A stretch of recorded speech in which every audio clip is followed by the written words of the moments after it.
Have you ever read one negative comment and forgotten 20 positive ones? Or argued with someone online not because you wanted to understand them, but because you wanted evidence that you were right? These moments can feel like clear thinking, but our minds do not absorb reality like cameras. They use quick mental shortcuts to decide what matters, what feels true, and what to do next. Those shortcuts are useful. Without them, every small decision would take forever. But they can also quietly distort what we notice, remember, and believe. That is what we will explore in this episode. We will look at 5 common cognitive biases: confirmation bias, the availability bias, negativity bias, anchoring, and the fundamental attribution error. The goal is not to become perfectly objective. Nobody can do that. The goal is to recognize the moments when a quick mental shortcut may be making the decision for you. Let us begin with the foundation. What is a bias, and why does it matter in ordinary life? A cognitive bias is a predictable tendency in the way we interpret information. It is not proof that you are stupid, selfish, or broken. It is part of being a human brain with limited attention, limited time, and a strong need to make sense of a complicated world. Your mind cannot investigate every fact from the beginning, so it uses patterns. It pays attention to what is familiar, emotional, recent, vivid, or connected to what you already believe. Most of the time, this is efficient. Sometimes it sends us in the wrong direction. Imagine paper guy walking through a busy library with a small torch. The library contains thousands of books, but the torch can only illuminate a few shelves at once. What the torch lights up feels like the whole library. It is not. It is simply the part currently in view. The image is simple, but the idea is important. Attention is selective. What you notice first can shape the story you tell about everything else. Example 1.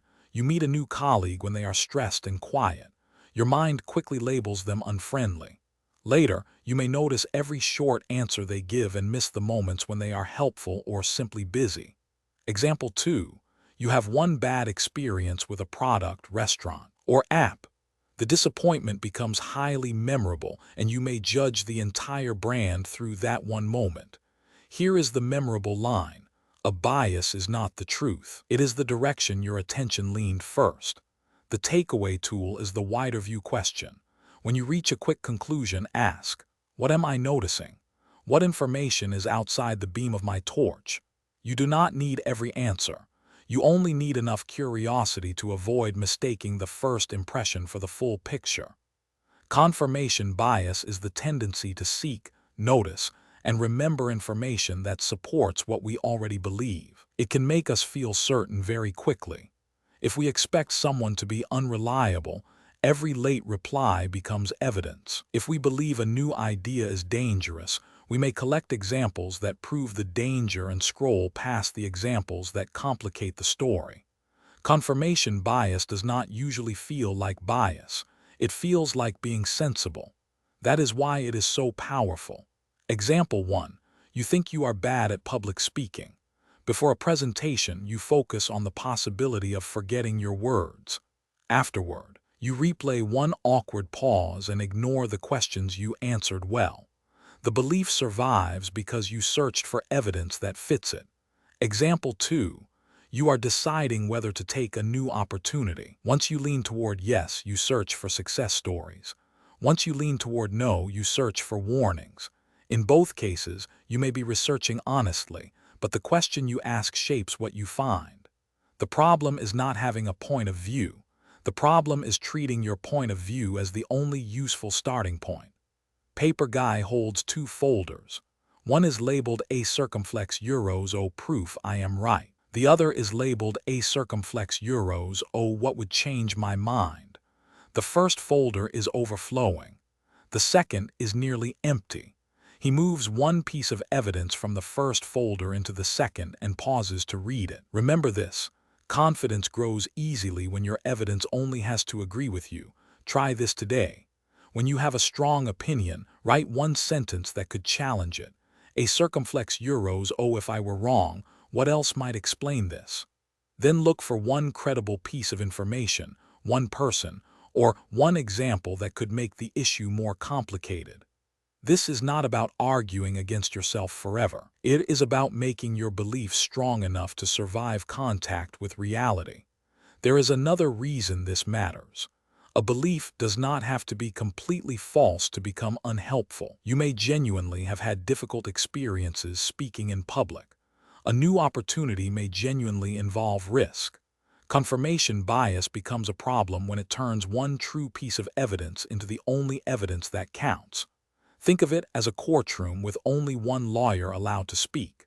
That lawyer may make a persuasive case, but the decision will not be fair until somebody asks the questions the first lawyer avoided. What went better than expected? What factors are different this time? What would a neutral observer see? What evidence would count against this conclusion? You can practice this in a conversation too. When a person says something you strongly disagree with, notice the impulse to prepare your response while they are still talking. Then try one sentence before you argue. A circumflex euros or what experience led you to see it that way? You may still disagree afterwards, but now you are responding to the real position, rather than the quickest version of it your mind constructed. This leads to an important transition. Confirmation bias is about the information we prefer once we have a belief. But before we even choose what to believe, another shortcut decides which examples arrive in our mind most easily. That shortcut is availability bias. The availability bias happens when we judge how likely something is by how easily examples come to mind. Vivid, frightening, recent, or repeated stories are easy to remember. That can make them feel more common than they really are. News, social media, and conversations are full of memorable events because memorable events attract attention. But attention is not the same as frequency. Example 1. You see several posts about a problem at a company, and it begins to feel as if everyone is having that experience. You may not see the ordinary days when nothing dramatic happens, because people rarely post about them. Example 2. A friend tells you about a terrible flight delay. Suddenly, air travel feels extremely unreliable. The story is real, but one vivid story is not a complete picture of all flights. This matters when we make decisions about risk. A possibility can be emotionally powerful without being the most probable outcome. The mind often asks, a circumflex euros, oh, can I imagine this happening? A calmer question is, a circumflex euros, oh, how often does this actually happen, and what information would help me estimate it? A circumflex euros paper guy stands in front of two jars.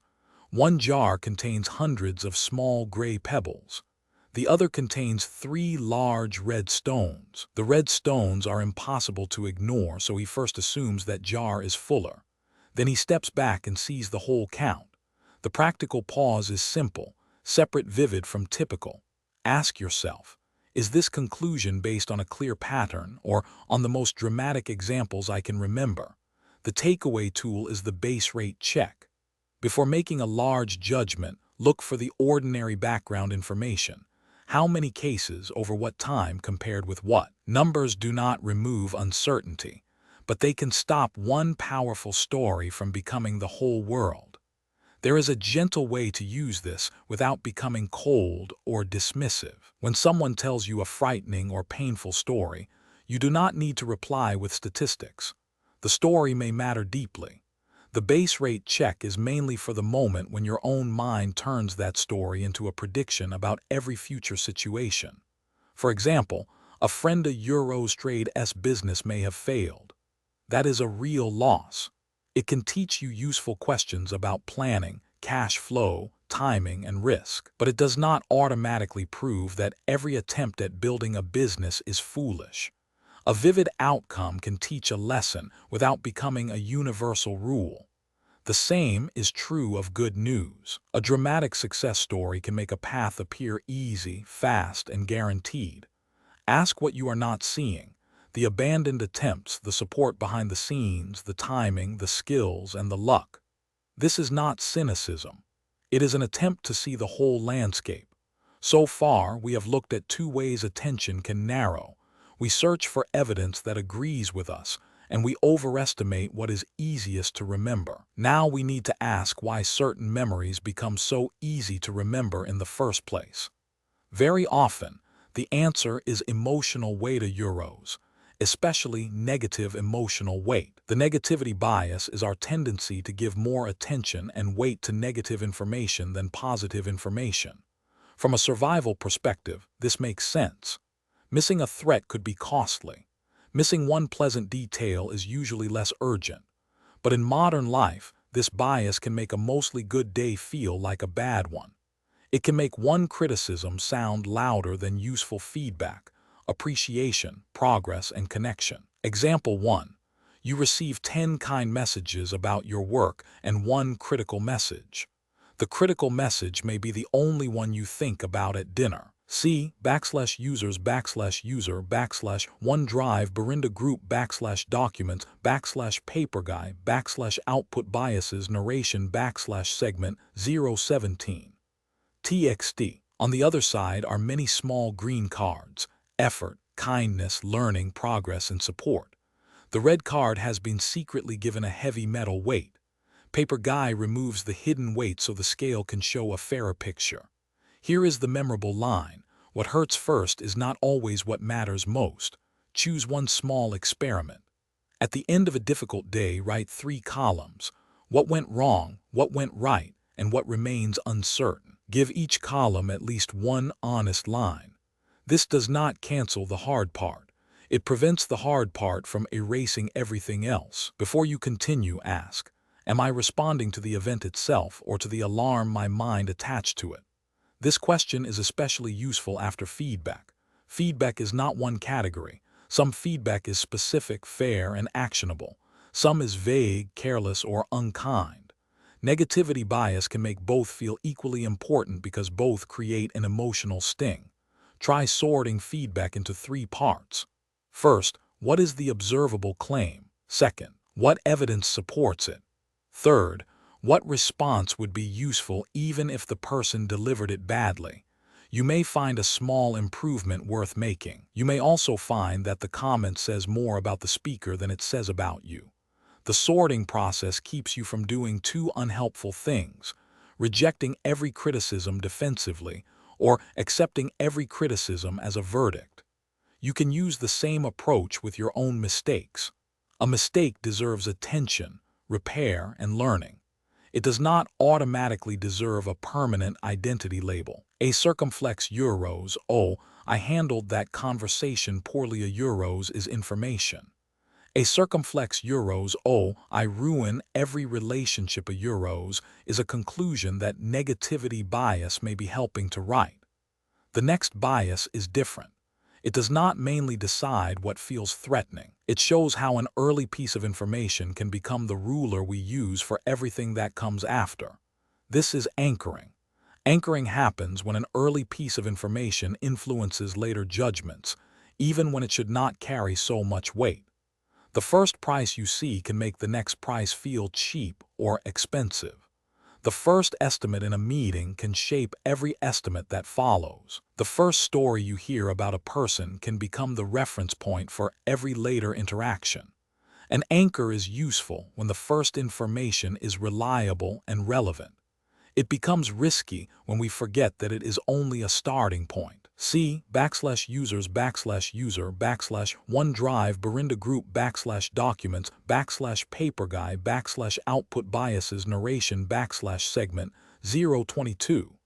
TXT. The useful question is, what was the first number, label, or story I heard? Would I make the same judgment if I had encountered the information in a different order? The takeaway tool is the independent estimate. Before checking other opinions, prices, ratings, or predictions, take a moment to write your own rough answer. Then compare it with the outside information. Your first estimate may be wrong, but it gives you a reference point that is actually yours. Anchors are especially powerful in groups. Imagine that a team is estimating how long a project will take. The most senior person says, a circumflex euros, oh, it should be done in 2 weeks. Everyone else may now judge their own estimate against 2 weeks, even if the actual work suggests 6. People do not need to be dishonest for this to happen. The first number simply changes what feels reasonable. One practical solution is to collect estimates privately before the group discusses them. Another is to ask for the range first. What is the fastest realistic outcome? What is the slowest realistic outcome? What assumptions would have to be true for each? These questions turn a single anchor into a more useful map. Anchoring also appears in the stories we tell about ourselves. See /users /user /OneDrive Berinda Group /documents /paperguy /output biases narration /segment 025. TXT. The fundamental attribution error is the tendency to explain other people's trade s behavior through their personality while explaining our own behavior through our situation. When another driver cuts in front of us, we may think, a circumflex euros, oh, they are selfish. When we cut in front of someone, we may think, a circumflex euros, oh, I am late and this is unusual. When a colleague misses a deadline, we may call them disorganized. When we miss one, we remember the urgent problem, unclear brief, or family emergency surrounding it. We see our own context from the inside. We see other people's trade s behavior from the outside. That difference creates fast, often unfair judgments. This does not mean every difficult behavior has a harmless explanation. People are responsible for their choices. It means that personality labels are often too quick and too complete for the evidence we have. Example 1. A friend cancels plans twice. You conclude they do not care about the friendship. The possibility that they are overwhelmed, unwell, or avoiding a difficult conversation may not excuse the impact, but it changes what you need to ask next. Example 2. A colleague gives a short answer in a meeting. You call them dismissive. Later, you learn that they were dealing with a serious issue outside work. The behavior may still need addressing, but the first story was incomplete. Paper guy looks at a person through a small window that only shows their final action. Then he opens the wall behind the window and sees the calendar, the broken printer, the sick child, the unclear instructions, and the choices that led to that moment. He does not excuse everything. He simply has more information. Remember this. Behavior is visible.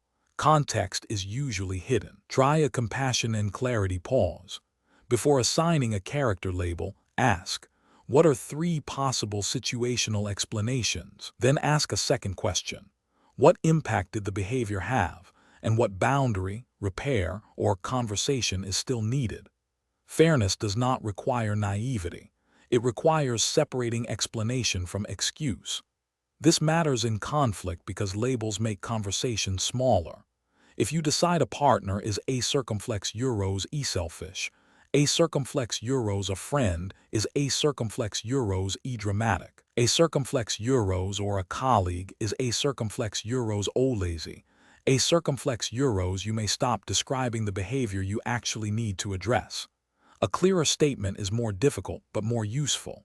A circumflex euros when the plan changed without telling me, I felt excluded. Next time, I need an update before the decision is final.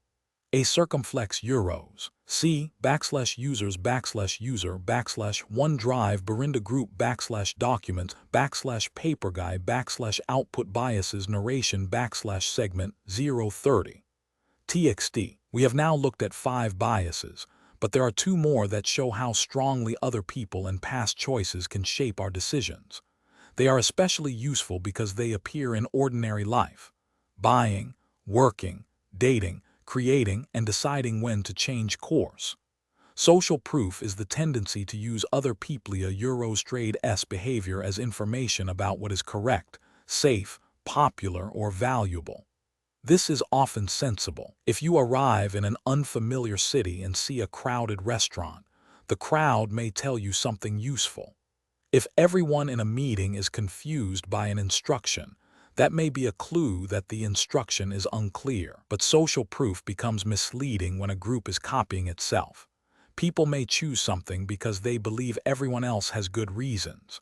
Meanwhile, everyone else may be choosing it because they believe the first person had good reasons. The result can look like evidence when it is really a loop. Example 1. A post receives thousands of likes. It feels more credible before you have checked the claim, simply because it has already received public approval. Example 2. Everyone at work agrees with a proposal in a meeting. Later, several people privately admit that they had concerns, but assumed they were the only ones. See /users /user /OneDrive Berinda Group /documents /paper guy /output biases narration /segment 033 txt. C /users /user /OneDrive Berinda Group /documents /paper guy /output biases narration /segment 034 txt. The investment may be money, years of work, pride, training, or the fear of admitting that a previous choice did not lead where we hoped. The past investment is real. It may have taught you something valuable, but it cannot be recovered by adding more investment to a path that no longer makes sense. Example 1. You keep watching a series you no longer enjoy because you have already watched 4 seasons. The hours you spent are gone either way. The only useful question is whether the next hour is worth your time. Example 2. You remain in a project that has changed beyond recognition because you have already worked on it for months. The work may still matter, but the decision should be based on the next month, not only the previous months. This can be emotionally difficult because changing direction may feel like failure, but changing direction is sometimes the most honest use of new information. A map is not useless because you turn around. It is useful because it helps you stop walking farther from where you want to go. Paper guy is carrying a heavy suitcase up a hill. The suitcase is full of tickets from a journey he has already taken. He keeps adding more tickets because he believes the case must become worth carrying. Then he opens it, keeps one meaningful ticket in a notebook, and leaves the rest behind so he can walk toward a better path. Ask 2 questions. If I were making this decision today with no previous investment, would I begin again? And what would I advise a friend to do if they were in the same position? The answers will not make a hard decision painless, but they can separate grief about the past from the choice in front of you. The takeaway tool is the forward-looking decision. Write down what you would gain, lose, learn, and need if you continued for one more defined period. See /users /user /OneDrive Berinda Group /documents /paper guy /output biases narration /segment 038 txt. Then choose one small action based on the fuller picture. For example, if someone does not reply to your message, do not immediately conclude that they are angry or that you did something wrong. Notice the evidence. The reply is late. Notice the story. They are upset with me. Name what is missing, their actual reason. Then choose a proportionate action. Wait, send a clear follow-up, or focus on something else instead of rehearsing a conclusion. Here is a simple 4-step reset you can use when the stakes feel high. First, pause and name the first interpretation. A circumflex euros, oh, they are ignoring me. A circumflex euros, oh, this will go badly. A circumflex euros, oh, everybody agrees. A circumflex euros, oh, I have already come too far to stop. Naming it creates a small amount of distance. Second, identify the bias that might be adding pressure. Is your mind searching for proof, overweighting the most dramatic example, treating one negative detail as the whole story, following a crowd, defending a past investment? Third, look for missing information. You do not need to become an investigator. One missing fact, one alternative explanation, or one independent estimate can be enough to make a decision less automatic. Fourth, choose a proportionate next action. Send a clear message. Ask one question. Wait before buying. Collect a second estimate. It may not illuminate the whole road, but it can show you the next step. If this episode helped you, write down one moment from today using 5 lines. The situation, your first interpretation, the bias that may be involved, one missing piece of information, and your next useful action. Keep it simple. Curiosity is where change begins. This is Paper Guy.